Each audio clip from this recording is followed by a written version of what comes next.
warahmatullahi wabarakatuh. Waalaikumsalam warahmatullahi wabarakatuh. Alhamdulillahirabbil alamin.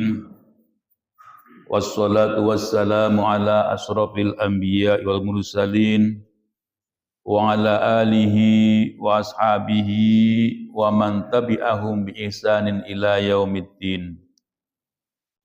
Qala Allah Ta'ala fi kitabil karim, a'udzu billahi minasy syaithanir rajim. Wa ma atakumur rasulu fakhudhuhu wa ma nahakum anhu fantahu. Wa qala an-nabi sallallahu alaihi wasallam, inna asdaqal hadisi kitabullah wa khairul huda huda Muhammadin wa syarrul umuri muhdatsatun wa kullu muhdatsatin fid dini bid'ah wa kullu bid'atin dhalalah wa kullu dhalalatin finnar. Hadirin jamaah subuh yang berbahagia,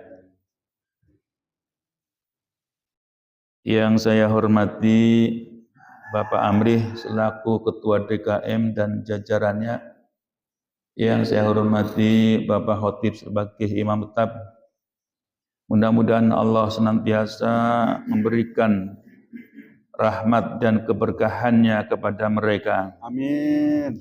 Tidak lupa para asatid yang ada di lingkungan Masjid At-Taubah, ada Ustadz Anggi, Ustadz Wawan, dan Ustadz Husni. Alhamdulillah mereka bersamai kita. Tidak lupa hadirin jamaah Masjid At-Taubah, bapak-bapak yang ada di masjid dan bapak ibu yang ada di rumah yang senantiasa menyimak bacaan ayat-ayat suci Al-Quran setiap pagi Ahad. Mari kita tanamkan kepada diri kita yang selalu bersyukur dengan apa yang Allah berikan untuk kita. Karena pemberian Allah apapun bentuknya, itulah yang terbaik bagi kita, tergantung bagaimana sikap kita kepada Allah. Sikap kita kepada Allah disuruh selalu husnudzon, selalu berbaik sangka dengan Allah. Salawat dan salam kami haturkan kepada junjungan Nabi Agung, Nabi besar Muhammad sallallahu alaihi wasallam, yang telah membina umatnya dengan penuh rasa kasih sayang. Sudah barang tentu contoh-contoh yang patut kita ambil di dalam kehidupan sehari-hari, baik itu kehidupan pribadi, keluarga, organisasi, bahkan di dalam berbangsa dan bernegara. Hadirin jamaah subuh yang berbahagia, kita teruskan kaji kita yaitu surah Al-Hasr. Al-Hasr itu artinya pengusiran, dan yang sekarang kemarin yang 10 sampai ayat 10, sekarang yang ke-11. Alam taro ilal ladzina nafaqu. A'udzu billahi minasy syaithanir rajim. أعوذ بالله من الشيطان الرجيم بسم الله الرحمن الرحيم بسم الله الرحمن الرحيم Alam tara ilal ladzina nafaqu yaquluna li ikhwanihimul ladzina kafaru. ألم تر إلى الذين نافقوا يقولون لإخوانهم الذين كفروا الذين كفروا من أهل الكتاب لئن أخرجتم لنخرجن معكم الذين كفروا من أهل الكتاب لئن أخرجتم لنخرجن معكم ولا نطيع فيكم أحدا أبدا لنخرجن معكم ولا نطيع فيكم أحدا أبدا وإن قتلتم لننصرنكم وإن قتلتم لننصرنكم والله يشهد بأنهم لكاذبون والله يشهد إنهم لكاذبون لئن أخرجوا لا يخرجون معهم لئن أخرجوا لا يخرجون معهم ولئن قتلوا لا ينصرونهم ولئن قتلوا لا ينصرونهم ولئن نصروهم ليولن الأدبار ولئن نصروهم ليولن الأدبار ثم لا ينصرون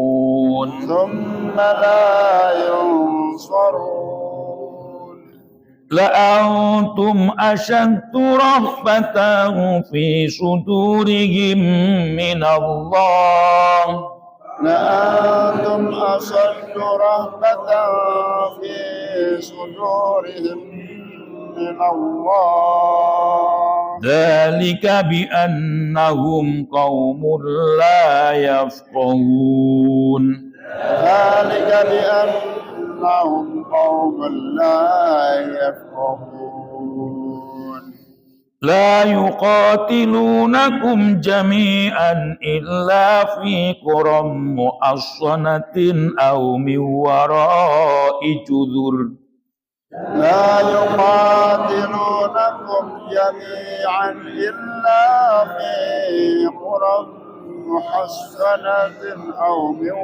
وراء جدر بأسهم بينهم شديد بأسهم بينهم شديد تحسبهم جميعا وقلوبهم شتى تحسبهم جميعا وقلوبهم شتى الأنثى ذلك بأنهم قوم لا يعقلون ذلك بأنهم قوم لا يعقلون كمثل الذين من قبلهم قريبا ذاقوا وبال أمرهم كمثل الذين من قبلهم قريبا ذاقوا وبال أمرهم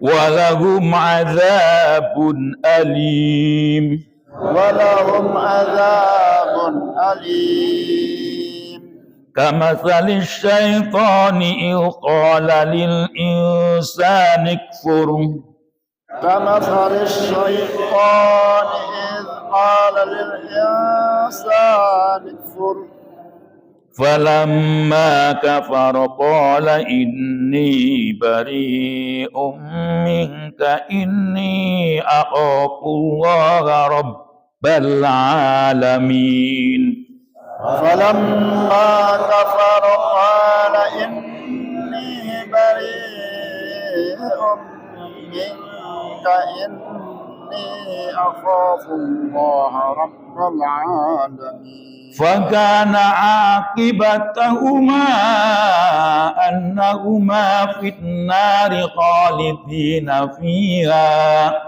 وكان عاقبتهما أنهما في النار خالدين فيها وذلك جزاء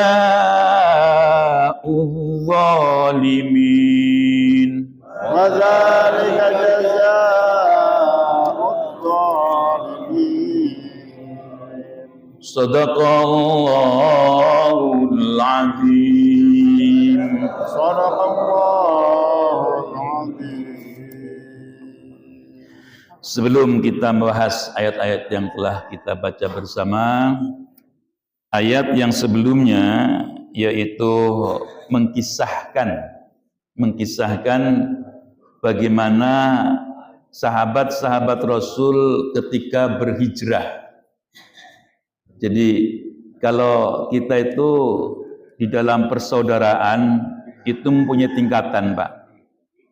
Yang pertama, persaudaraan hanya kenal. Jadi kalau hanya kenal itu umpamanya kita berjamaah terus ketemu, tahu nama, nah itu ta'aruf namanya, cuma kenal. Nanti ada lagi persaudaraan kita itu tafahum. Tafahum itu kita memahami. Umpamanya kita sudah berjamaah, terus kita juga saling kunjung mengunjungi. Nah, saling kunjung mengunjungi ini disebutnya adalah tafahum. Jadi memahami, oh iya bahwa rumahnya Bapak Ahmad itu ada di sana, istrinya ini, anaknya 4, pekerjaannya ini, nah itu tafahum.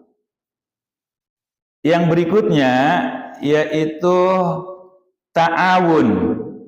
Kalau orang sudah kenal kan nanti terbangun adanya ingin rasa tolong menolong. Tolong menolong itu bisa banyak bentuknya. Umpamanya ketika kita itu memerlukan sesuatu, terus sesuatu itu hanya diketahui oleh orang yang kita kenal, yaitu tafahum. Oh iya, si fulan itu kerjaannya ini. Oh kalau begitu minta tolong. Nah ini sudah ta'awun. Ya, jadi bertingkat-tingkat. Nanti sudah ta'awun, takaful. Takaful itu artinya saling melengkapi. Kalau sudah dekat gitu ya, sudah dekat itu saling melengkapi. Umpamanya ketika kita bertani. Ketika bertani terus lagi nanam apa, terus ada yang tahu, oh Pak, kalau itu pupuknya ini. Nanti saya carikan ya Pak ya. Nah, seperti itu. Itu saling melengkapi. Begitu juga orang yang bertani terus melihat, orang yang memerlukan, oh ada itu di rumah, itu takaful. Ya. Yang paling tinggi di dalam persaudaraan yaitu isar. Isar inilah yang dicontohkan oleh sahabat Nabi dari kaum Muhajirin dan Ansor. Jadi isar itu yaitu semacam mengutamakan orang lain ketimbang dirinya. Ini namanya isar. Ya, jadi persaudaraan itu ada ta'aruf, ada tafahum, ada ta'awun, ada takaful, ada yang terakhir yaitu isar. Nah, disinilah dikisahkan lil fuqara'il muhajirin alladziina ukhriju min diyarihim wa amwalihim yabtaguna fadlan minallahi wa ridwana wa yansuruna Allaha wa rasulahu ulaika humus shadiqun. Jadi orang-orang fakir, orang-orang miskin dari kaum muhajirin, yaitu orang-orang yang diusir oleh orang-orang kafir Quraisy dari rumahnya. Oleh karena itu harta mereka yang sudah dicari-cari, sudah dikumpulkan, sudah dan sebagainya, itu ditinggalkan. Dia hanya ingin memperoleh ridho Allah. Wa yansurunallah, dia hanya ingin menolong Allah wa rasulah dan utusannya. Ulaika humus shadiqun, itulah orang-orang yang benar. Jadi orang-orang yang hanya ingin menolong Allah dan Rasulnya, itulah yang benar. Jadi ketika itulah orang beriman itu diuji. Disuruh hijrah, mau hijrah tidak? Kalau dia itu berhijrah, berarti imannya full. Kalau dia itu tidak mau berhijrah, mengakui bahwa Muhammad Rasulullah, itu imannya separuh-separuh. Imannya yang separuh-separuh inilah mereka disiksa di dunia dan di akhirat. Jadi kalau sudah mau beriman, udkhulu fis silmi kaffah. Kalau sudah mau masuk Islam, masuklah Islam secara menyeluruh. Nah, di sini ada menolong Allah itu tidak seperti menolong manusia. Kalau kita itu menolong manusia karena manusia itu pantas ditolong. Manusia itu lemah, maka pantas ditolong. Bukan seperti itu. Yang dimaksud menolong Allah, Allah memerintahkan kepada kita, ada perintah, laksanakan. Aqimus shalah wa atuz zakah warka'u ma'ar raki'in. Nah, ini perintah. Kalau kita itu melaksanakan perintah Allah, berarti kita menolong Allah. Kalau kita mau melaksanakan ajaran Islam, itu berarti kita menolong Allah. Ada larangan, kita tinggalkan. Jangan kita itu terjang. Nah, inilah gambaran, yaitu wa yansurunallah wa rasulah. Nah, ini yang menjelaskan tentang isar, yaitu ayat yang 9. Walladzina tabawwa'ud dara wal iman min qablihim yuhibbuna man hajar ilaihim wa la yajiduna fi sudurihim hajah mimma utu wa yusiruna ala anfusihim walau kana bihim khassasah wa may yuqasuha nafsihi fa ulaika humul muflihun. Jadi ketika orang-orang itu sudah banyak yang berhijrah, berada di Madinah, orang-orang yang berada di Madinah yang mempunyai rumah disertai dengan keimanan yang sebelumnya berarti bisa jadi orang Ansor sendiri atau orang Muhajirin yang lebih awal berada di sana. Nah, mereka itu apa? Yuhibbuna man hajar ilaihim. Jadi orang-orang yang lebih awal berada di Madinah, baik itu Ansor atau Muhajirin, mereka menyenangi orang-orang yang berdatangan. Ya, beda dengan DKI ya Pak ya. Kalau DKI itu gubernurnya kalau ganti gubernur, ganti kebijakan, ada pendatang dari yang daerah lain, banyak yang nggak suka. Beda dengan seperti itu. Orang Madinah senang ketika ada orang-orang Makkah yang berhijrah. Nah, karena seperti itu, mereka orang yang berada di Madinah itu sebenarnya hajat terhadap dunia. Ingin terhadap apa yang telah ia peroleh. Namun demikian, dia itu disebutkan lebih mengutamakan orang yang datang daripada dirinya sendiri. Inilah yang disebut dengan isar. Jadi kisahnya yang kemarin saya sampaikan, ada salah seorang sahabat datang dari Makkah dan mengungkapkan 2 kalimat syahadah. Ketika mengungkapkan 2 kalimat syahadah, Rasul mau menyapa, mau memberikan sesuatu, tetapi sesuatunya tidak ada. Oleh karena itu Rasul menyampaikan kepada sahabat, sahabatku, siapakah yang akan menggantikan aku untuk menjamin tamu ini? Karena dibilang siapa yang akan menggantikan aku itu berarti posisinya posisi yang mulia untuk menjamu tamu ini, maka para sahabat berebutan, saya ya Rasul, saya ya Rasul. Seperti itu. Ya inilah karena kata-katanya juga luar biasa. Kata-katanya bukan sekedar, nih ada tamu, tolong dijamu. Tidak seperti itu. Tapi dengan kata-kata, siapa yang menggantikan aku untuk menjamu tamu? Katakannya indah. Jadi seolah-olah itu memposisikan penerima tamu sebagai Rasulullah. Mulia sekali. Jadi orang itu berebut karena menduduki sebagai kedudukan, dianggap kedudukan menerima tamu seperti Rasulullah. Nah, ketika itulah ada sahabat yang menerima, dibawalah ke rumah. Assalamualaikum istriku, ada tamu. Alhamdulillah ada tamu. Nah, ketika itulah dia itu tamu ditaruh di luar di ruang tamu, suaminya menemui istrinya bisik-bisik, ngomongnya kenceng-kenceng. Kalau kenceng-kenceng kan nanti tamunya dengar nggak ada apa-apa, ya udah nggak apa-apa, begitu kan, bisik-bisik. Yang ada makanan nggak? Ada, tapi jatahnya anak udah tidur, kira-kira seperti itu.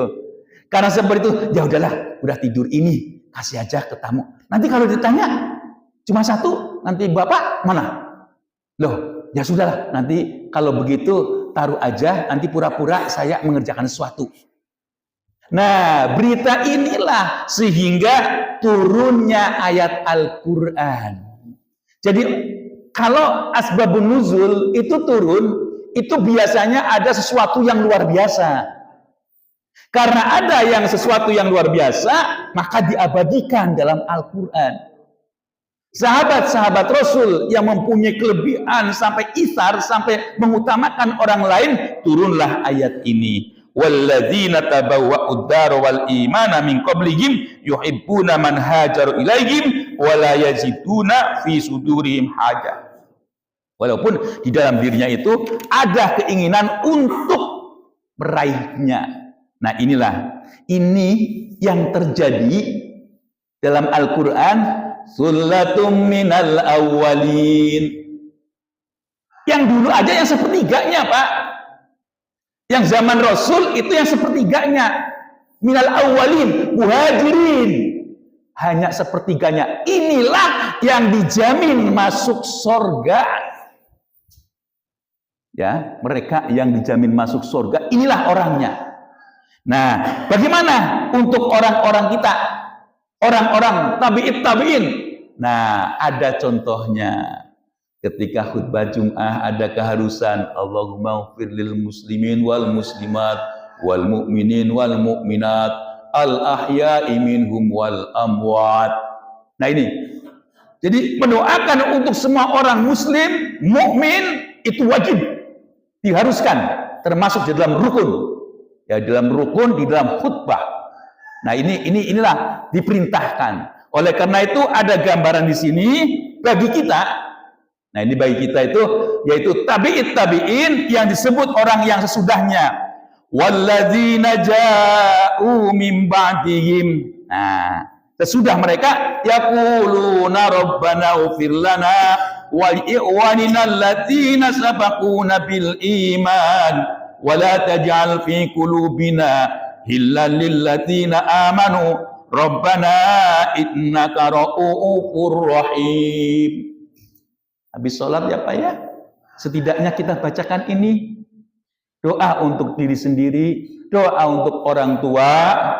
Orang tua doakan, Rabbighfirli wa liwalidayya amin. Nah, yang berikutnya doa ini. Rabbana ighfir lana wa li ikhwanina alladziina sabaquna bil iman. Nah, ini.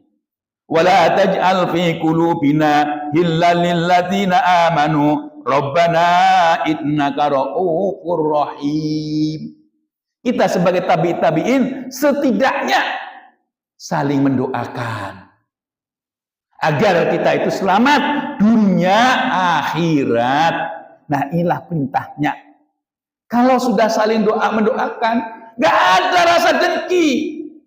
Kalau sudah saling mendoakan, gak ada rasa hasud. Iri-iri antum gak ada. Menginginkan kita itu mempunyai kebersamaan. Menginginkan kita itu harmonis. Menginginkan kita itu rukun, damai. Nah, inilah kalau kita itu sudah Rabbana ighfir lana wal ikhwanal ladzina sabaquna bil iman. Ya, itulah ayat yang kemarin kita bahas. Kita teruskan.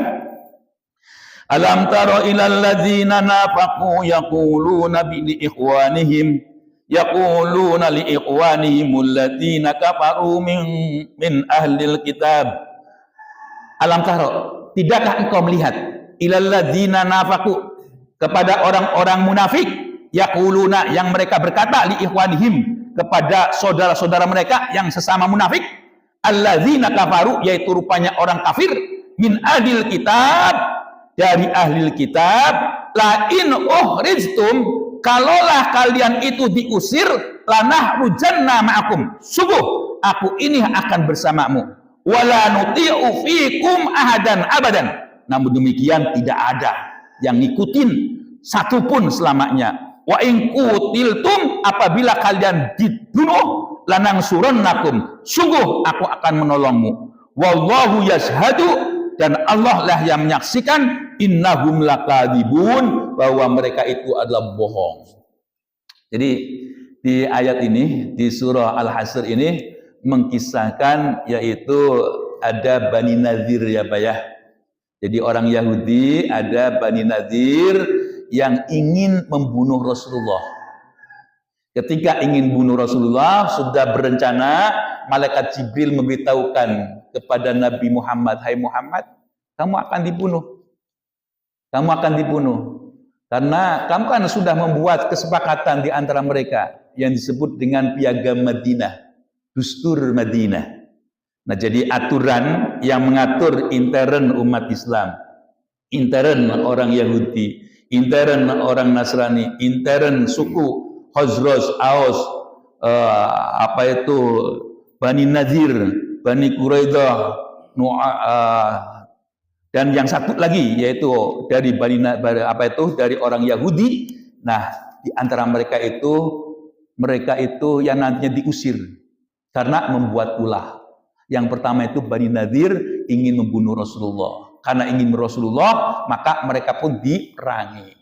Nah, jadi diusir juga. Nah, karena diusir di sinilah mereka asalnya ya Pak ya. Asalnya itu berjanji. Udah deh, nanti kalau kamu diusir, saya bela juga. Kalau kamu akan dibunuh, saya akan di depan. Nah, nyatanya ini ciri-ciri orang munafik Pak ya. Orang munafik itu tidak pernah, dia itu ngomongnya benar itu nggak pernah. Omongnya itu dari muncul sampai tenggelam itu bohong mulu kalau orang munafik. Dari semenjak mau menjabat sampai setelah menjabat itu bohong lulu. Itulah orang munafik. Ya, saya nggak nuduh orang Pak ya. Itu ciri orang munafik itu seperti itu. Ya, jadi kalau kita nuduh umpamanya si fulan kerjaannya seperti itu. Ketika mau menjabat, menunjukkan kebaikan-kebaikannya. Ketika menjabat, terus dia mengelola ini dan itu hebat gitu ya. ternyata tidak hebat gitu, merugikan negara yang triliunan umpamanya. Setelah dia itu lengser pun demikian, masih ada ngomongnya nggak karuan. Kalau tidak ngomong si fulan itu nggak apa-apa. Ya, tapi kan jamaah cerdas. Jamaah cerdas. Nah, ini nggak apa-apa. Ya, nggak apa-apa. Ya, jadi ciri, kalau kita bilang cirinya itu boleh. Tapi ketika bilang si fulan munafik itu nggak boleh. Ya. Jadi seperti apapun si fulan itu, omongannya, perbuatannya mencirikan sebagai munafik, kita nggak boleh. Yang tahu munafik itu hanya Allah dan dirinya. Rasulullah aja itu diberitahukan oleh Jibril, yang diberitahukan oleh Allah, yaitu di sini ada Abdullah bin Ubay bin Salul. Jadi Abdullah bin Ubay bin Salul ini juga yang menghalang-halangi ketika Rasulullah itu mau memerangi Bani Nadir. Dia mendekat memegang tangan Rasulullah. Ya Rasul, tolong janganlah dia itu dibunuh, biar diusir saja. Kira-kira seperti itu. Dan di sini berkaitan dengan orang-orang munafik, ini juga ada kaitannya dengan perang Uhud. Jadi ketika perang Uhud, jumlahnya umat Islam, jumlahnya orang-orang Madinah itu ada 1000. Ketika sudah mulai berangkat, nah di situ sudah siap-siap, Abdullah bin Ubay bin Salul, orang munafik ini membuat ulah. 300 orang itu disuruh pulang dengan berbagai alasan. Yang disinilah yang sebenarnya awalnya itu sudah mantap, dan disitulah menjadi buyar strateginya. Ya, karena ditinggal 1000 orang, ditinggal 300. Bayangkan, menjadi tinggal 700. Nah, inilah ulah orang-orang munafik juga yang menjadikan konsentrasi umat Islam ketika perang Uhud itu kalah. Ya, itu dikalahkan oleh orang-orang kafir Quraisy. Nah, itulah orang-orang munafik. Jadi kalau orang munafik itu kan omongannya baik, itu kan ya. Jadi ucapannya baik-baik semua, tapi kenyataannya nggak ada. Kenyataannya nggak ada. Ya, itulah orang-orang munafik. Jadi kalau ketemu dengan orang munafik, kita jangan dengerin omongannya. Kalau tahu ada orang yang suka bohong, kita pura-pura melengos aja gitu ya. Jadi cerita yang lain saja. Jangan dengerin. Kalau didengerin, nanti dia itu membuat sesuatu yang seolah-olah benar. Biasanya dia itu dengan ungkapan, yaitu ungkapan sumpah. Wallahi. Pokoknya kalau ngomong selesai sumpah. Karena apa? Karena dia tidak dipercaya untuk memperkuat kata-katanya dengan sumpah. Orang munafik itu sudah berbohong, nanti berbohong lagi untuk menutupi kebohongan yang lalu. Terus seperti itu, tidak ada putus-putusnya. Hadirin jamaah subuh yang berbahagia. Jadi orang-orang munafik itulah kelakuannya itu seperti itu. Bilang mau nolong, ternyata tidak menolong. Bilang mau membantu, ternyata tidak mau membantu. Malah membuat ulah, sehingga tujuan yang diciptakan oleh umat Islam itu punah. Itulah keinginan mereka. La in ukhriju la yahrujuna ma'ahum wa la in qutilu la yansurunahum wa la in nasaruhum la yuwallunnal adbar summa la yunsurun. La in ukhriju, andaikan diusir, la yahrujuna ma'ahum, mereka tidak akan bakalan keluar beserta mereka. Itulah ciri orang munafik. Wala in qutilu, apabila mereka diperangi, orang-orang munafik, la yansurunahum, ya kan ada orang munafik janji-janji barang mau menolong, tetapi mereka tidak menolongnya. Wala in nasaruhum la yuwallunnal adbar, ya apabila mereka itu menolong mereka itu berpaling. Ya, jadi mereka itu banyak bohongnya, tidak mau menunjukkan kebaikan-kebaikannya. Namun demikian, summa la yunsurun, jelas mereka itu tidak mau menolongnya. Nah, inilah orang-orang munafik. Ini ciri khas orang munafiknya itu luar biasa di sini gambarannya. Nah, diteruskan lagi, la antum asaddu rahbatan fi sudurihim min Allah dzalika bi annahum qaumul la yafqahun. La antum, inilah antum itu maksudnya kita terhadap orang mukmin. Ya, jadi la antum asaddu rahbatan fi sudurihim min Allah. Hai jemaah subuh yang ada di Masjid At-Taubah, kira-kira seperti itu. Kalian itu lebih ditakuti, gitu. Fi sudurihim, di hati-hati mereka, di hati-hati orang munafik. Ya, berangkat subuh, berani bangun, bisa menyisihkan urusan duniawi. Nah ini ditakuti. Jadi la antum asaddu rahbatan fi sudurihim min Allah. Jadi orang-orang mukmin yang sejati itu ditakuti oleh orang-orang munafik daripada Tuhan dia. Iya, daripada Tuhan dia. Zalika bi annahum, karena yang seperti itu mereka itu qaumul la yafqahun. Mereka tidak paham. Ini sebenarnya banyak, Pak. Orang-orang itu kalau kita lihat ya di pentas politik, di apa itu, di dalam organisasi, di dalam masyarakat, orang-orang munafik itu banyak yang takutnya itu kepada orang mukmin. Jadi ada orang yang bersih, orang yang cerdas, orang yang tulus, orang yang ikhlas. Orang-orang munafik itu takut. Ya kenapa? Karena orang munafik itu bohong.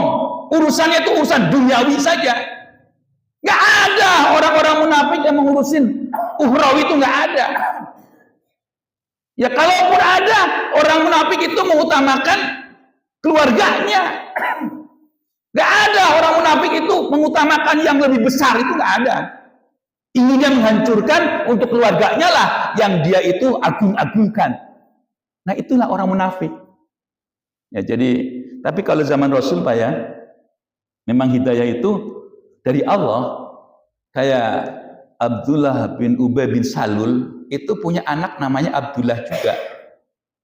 Tapi Abdullah, kalau di dalam, kalau orang Jawa bilang itu bapaknya Abdullah, anaknya Abdullah, itu namanya talang anak.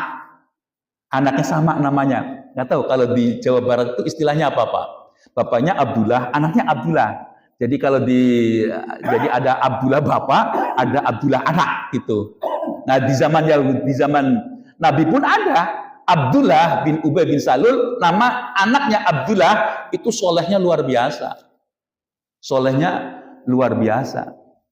Dan ada juga orang yang mempunyai keimanan yang sesungguhnya, ini yaitu Handolah, Pak. Namanya Handolah. Jadi Handolah itu dia orang yang berperang. Ketika berperang, terus dia menemui syahidnya, yang memandikan itu malaikat. Bayangkan, Pak, yang memandikan malaikat. Nah ketika itulah Nabi bertanya kepada istrinya, apa yang dikerjakan Handolah sehingga ketika dia mati itu yang memandikan itu yaitu malaikat. Ya sesungguhnya ketika mati dalam syahid itu enggak dimandikan. Tapi di situ malaikat itu berkerumun, berebut untuk memandikan Handolah. Ternyata Handolah itu ketika Rasulullah mengajak perang, ayo kita berangkat. Dia dalam keadaan junub, Pak. Belum sempat mandi, langsung ngambil pedang, dan dia itu langsung berperang. Nah ini, jadi Handolah inilah adalah orang yang luar biasa keimanannya. Ketika Rasulullah mengajak berperang, terus langsung tinggalkan. Dan ada juga kisah dari Handolah ini. Handolah itu kalau ketemu dengan Rasul, terus berbeda ketika dia itu bertemu dengan keluarga. Karena dia itu mempunyai perbedaan sikap, maka dia pun datang kepada Rasul. Ya Rasul, nangis. Aku ini munafik ya Rasul. Oh enggak, kamu bukan orang munafik. Enggak ya Rasul, sampai nangis terseduh-seduh di hadapannya. Aku kalau dengan engkau dekat dengan Allah gitu. Aku dekat dengan Allah. Tapi aku ketika dengan keluarga, dengan anak-anakku, dengan tetangga, dengan aku bercanda, aku senang dengan mereka. Tidak, kamu itu orang yang hebat, kamu itu bersama dengan para malaikat ya yang terhormat.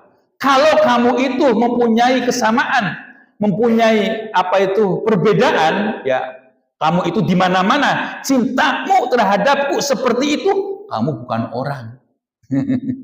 Ya artinya sebangsa malaikat itu.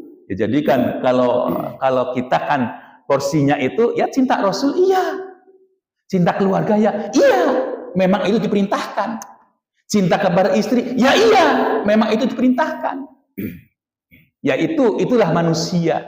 Kamu masih beruntung. Kamu masih bersama malaikat. Diiringi oleh malaikat. Itulah hamdalah. Jadi orang yang memang mempunyai keikhlasan, ketulusan yang luar biasa. Hadirin jamaah subuh yang berbahagia. Jadi mereka itu adalah orang-orang yang orang-orang yang takut kepada manusia, tidak takut kepada Allah. Ya, jadi mereka tidak mempunyai akal pikiran. La yuqatilunakum jami'an illa fi quram muhassanatin aw mi wara'i judur. Nah, jadi orang-orang munafik itu ketika perang itu tidak bakalan bersatu, nggak bakalan. Ya, jadi mereka itu kalaupun berperang itu sukanya ngumpet terus. Ya, jadi ngumpet itu maknanya banyak ya. Judur itu kan penghalang. Penghalang itu berarti ada yang menghalang-halangi. Ya contohlah yang gampang gitu ya. Yahudi, Zionis. Itu kalau disuruh perang berhadap-hadapan itu nggak mau, Pak. Nggak mau gitu. Nggak bakalan mau. Jadi mereka itu tetap ada yang di tank. Adanya kalau mau dia itu di benteng-benteng. Adanya berlindung pada kekuasaan. Yang jelas berlindung pada kekuasaan Amerika. Kalau tidak ada yang backing nggak bisa, nggak bakalan mau. Senjata Israel itu sedikit Pak negaranya. Itu senjata itu miliar-miliaran, triliunan bahkan. Itu dari mana? Dari pendukungnya.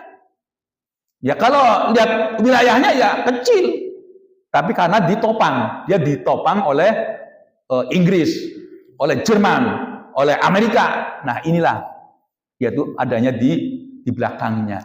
Kalau hadap-hadapan tidak bakalan mau, mau karena apa? Urusannya mereka itu dunia, ingin mencaplok, ingin menguasai, itu urusannya dunia. Berbeda dengan orang-orang yang berada di Palestina. Mereka itu lebih baik mati. Dan mati itu memang surga. Mereka itu senang berjihad karena mempunyai keimanan. Nah itulah kalau orang punya keimanan seperti itu. Tidak seperti orang-orang munafik. Jadi mereka itu berada di perkampungan. Atau di belakang dinding. Ba'suhum bainahum syadid. Jadi keburukan mereka itu sangat parah. Tahsabuhum jami'an wa qulubuhum syatta. Kelihatannya mereka itu bersatu. Wa qulubuhum syatta, sebenarnya hatinya itu beraneka ragam. Ya kelihatannya bersatu, tapi hatinya itu beraneka ragam. Karena kalau orang ya Pak ya, kalau diumpamakan gini Pak. Ini mohon maaf, ini perumpamaan yang gampang. Kalau di masjid itu orang beraneka ragam. Ada yang baca Quran, ada yang itikaf, ada yang sholat. Tujuannya satu, Allah.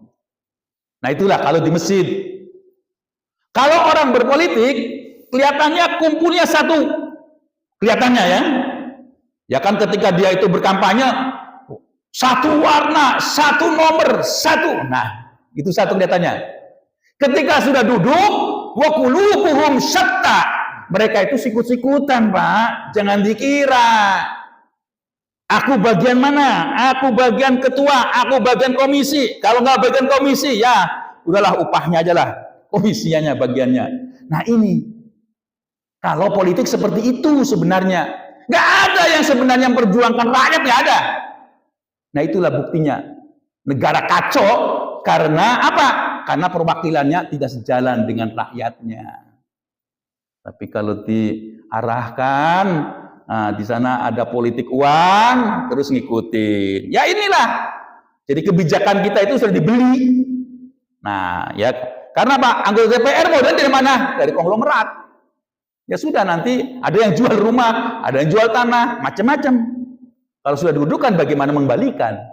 Ya itulah yang ada. Wa qulubuhum syatta. Hati mereka itu beraneka ragam, bukan memperjuangkan yang sungguhnya. Kalau memperjuangkan yang sungguhnya, adem kita, Pak. Mereka mengetahui keinginan kita, keperluan kita apa. Kekayaan yang ada di perut bumi untuk rakyatnya itu sudah diundangkan dalam Undang-Undang Dasar 45, tinggal menjalankan. Yang ada kan bagaimana 1 hari 3 juta. 3 juta kali 30 hari berapa? Itu hanya transportnya saja. Nanti macam-macamnya. Makanya kalau jadi anggota DPR itu sudahlah pakai UMR aja lah mestinya. Nanti baru nyaho. Jadi pakai UMR aja. Katakan kalau DKI 5 juta, ya sudah 5 juta itu. Nah mestinya. Ini kan enak udah jadi anggota DPR itu. Sudah jadi anggota sekali periode, selamanya pensiunnya ada. Kalau guru udah berjuang dari semenjak tamat dari S1 ataupun kalau dulu ada SPG dan sebagainya sudah berjuang. Wajar kalau guru. Malah dibilang guru beban negara. Waduh, ini orang kok seperti itu. Dzalika bi annahum qaumun la yaqilun. Nah ini, orang yang hatinya beraneka ragam tidak seperti orang yang berada dalam masjid, tujuannya hanya limardhatillah, mereka tidak punya pikiran. Jadi pikiran yang waras, yang sehat, yaitu kalau sudah dalam masjid, satu tujuannya untuk memperoleh ridha Allah. Nah itulah yang sumsi tanamkan. Kamatsalil ladzina min qablihim qariban taqu wa bala amrihim walahum adzabun alim. Kamatsalil ladzina min qablihim, seperti perumpamaan orang-orang yang sebelumnya. Qariban, yang dekat. Taqu wa bala amrihim, mereka pun merasakan balasannya, ya. Jadi kejahatannya. Walahum adzabun alim, bagi mereka itu adalah siksa yang pedih.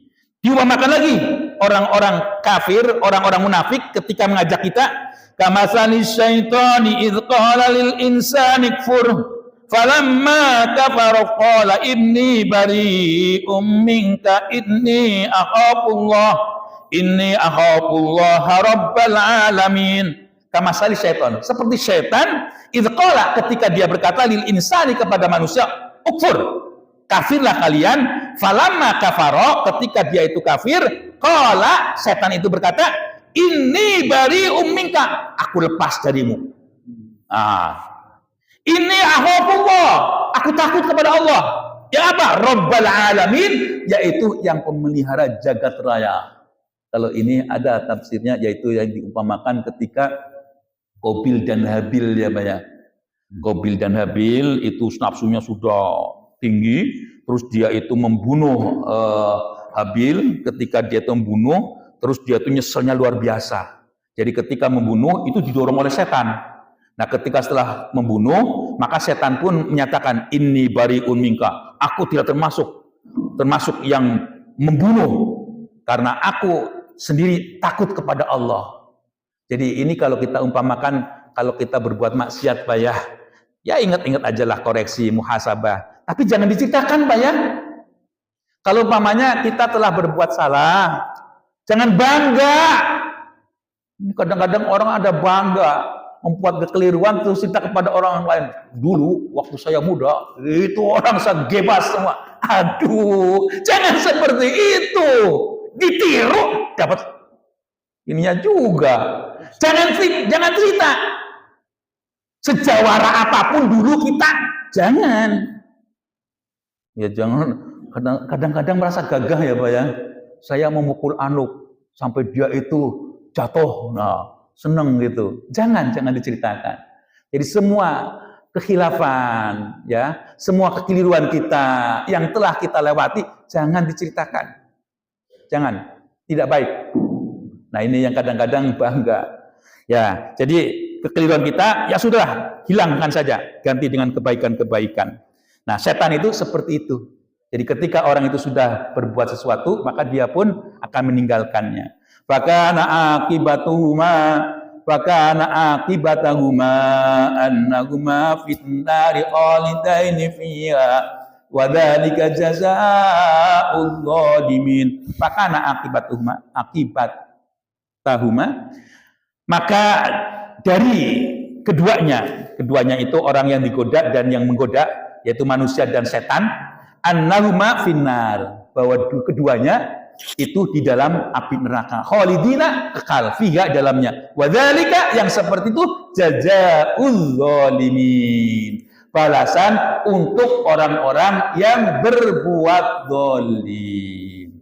Ya ayyuhalladzina amanu taqullah wallahu a'lam bissawab. Itulah yang dapat sampaikan di pagi hari ini. Sudah barang tentu yang benar datangnya dari Allah, yang salah dari saya semata. Billahi taufiq wal hidayah wal 'afwu minkum. Wassalamualaikum warahmatullahi wabarakatuh.